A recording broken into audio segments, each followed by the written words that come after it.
Iniciamos el recorrido yendo por San Ignacio de Guayabamba. En el trayecto observamos las grandes montañas y también nos topamos con una especie de piedra brillosa que estaba enterrada. Y así avanzamos a un punto donde ya se empezó a ver más vegetación, debido a que hay fuentes de agua cercanas. Estamos bien detrás de la loma de San Luis y aquí vamos a observar parte del camino del Inca que bordeaba la parte trasera de la loma de San Luis. A pesar de que ya han pasado más de 600 años, vemos que el camino aún se conserva y su estructura también. Observemos ahí, miren. Me sorprendió mucho que el camino está intacto y si se le diera seguimiento y una limpieza podríamos descubrir muchas cosas todo más. esto posiblemente pertenece al siglo XIV. Bueno amigos, aquí como pueden observar ya se ve la vegetación. Estamos ya en el puente, ya cerca del puente antiguo de los arrieros, que tiene más de 500 años, incluso más. Y ya estamos a punto de llegar y hace rato pasamos por el camino antiguo que cruzaba como en cuesta arriba hacia Doñana y ya estamos muy cerca. Continuemos para conocer el puente antiguo. En Gapirca tenemos como 100 metros de empedrado inca, que está muy conservado y es considerado patrimonio cultural en Ecuador, que fueron carreteras antiguas de nuestros incas y también pasaban los chasquis, que es muy similar a la que observamos en estos momentos. Y aquí tenemos el privilegio de tener más de 100 metros de carretera inca, con sus caminos mejores conservados, pero no están aún descubiertos y esto sería aún más patrimonial. Les voy a indicar cómo pegaban las rocas nuestros incas con una especie de cemento antiguo. De aquí que vemos encima es puzolana. Esto era una mezcla de arcilla, de cal y entre otras cosas que lo utilizaban antes de que se descubriera el cemento. Lo utilizaban para pegar las piedras. Aquí observamos esto, miren, encima de las piedras, y en algunas ya no tiene porque se ha ido perdiendo con el tiempo. Todo esto se calcula que tiene más de 600 años aproximadamente. Y miren todavía este tramo del camino del Inca. Y así ya nos dirigimos a una parte más baja del río donde se puede observar de mejor forma el puente. También vemos aquí un gigantesco árbol de caucho, que es una de las tantas especies del árbol de caucho que tiene gigantescas raíces y está aquí en el borde del río.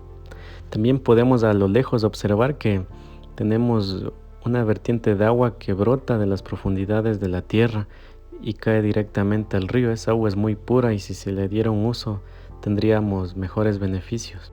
Este es el río Guayabamba y tiene un caudal muy fuerte. Aquí podemos observar un poco más a fondo el puente y vemos que está en su punto más estrecho, o sea, fueron bien ágiles para construir ese puente. Ahí vemos el ladrillo, que eso ya fue colonial porque derrumbaron el puente, pero se mantuvo la estructura inca, que son las piedras que están abajo, y la cangagua que se le ve de aquí. Miren la inmensura del puente, que fue hecho en dos partes, dos arcos que se conectan. Aquí vemos los pequeños ojos de agua que brotan también de estas partes. Miren, todo húmedo y esa agua es muy limpia. Sale de las profundidades de estas rocas. Miren todo desde arriba.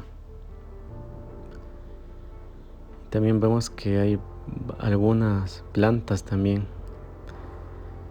Miren toda esta parte que también se empoza el agua y el río cada vez está llegando un poco más a nosotros y aquí estoy hablando, pero el sonido del río, el fuerte sonido del río no me dejó grabar el sonido, por eso es que estoy colocando la voz y miren la inmensura que nos da ver todo este paisaje. Es algo muy bonito y tranquilo estar aquí. Miren el gigantesco árbol que lo podemos apreciar ahí. ¿Cuánto tiempo estará aquí? Cada vez el río se está haciendo más caudaloso y podemos ver que la fuerza del río ha golpeado con fuerza donde estoy parado, que incluso llega a niveles muy altos. Vemos como el agua se empoza donde estamos pisando.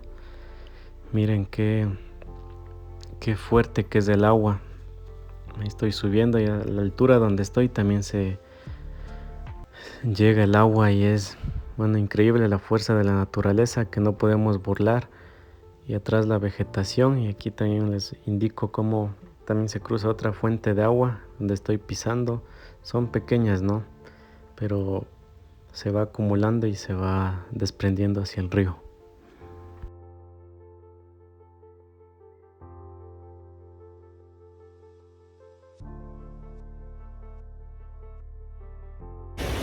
Miren el montón de sábila aquí.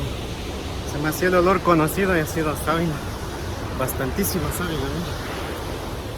Bueno, ya estamos aquí en el puente. Aquí dice peligro, suelo, puente inestable. Piedras que están en la parte de abajo, época incaica. Esas de ahí no las cambiaron. Desde ahí comenzaron a construir todo lo que es el tema del puente.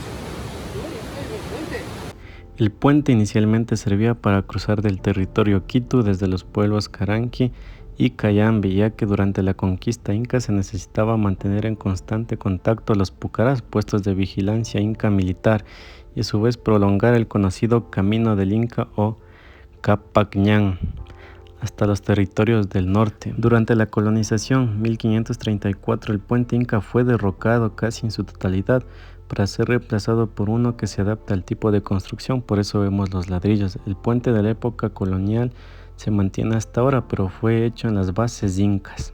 Y aquí voy a cruzar el puente y es un gran privilegio poder hacerlo, ¿no? Ya que este es el puente mejor conservado de todo el país de la época incaica y ya no existen otros más. Y esto debería ser un gran patrimonio cultural en nuestro país.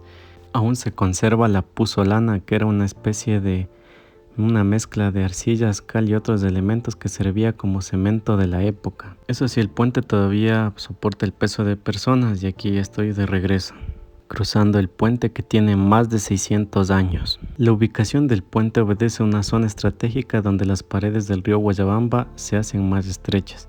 Como detalle del puente se puede decir que es un arco de medio punto donde el material usado es el ladrillo unido a su vez con barro y puzolanas. Para la construcción debió usarse una estructura de maderos y elementos de apuntalamiento. Como huella de lo anterior tenemos unos orificios en la base del puente donde se colocaron estos puntales. Además, estos orificios servían como dispersadores de energía y respiraderos de humedad.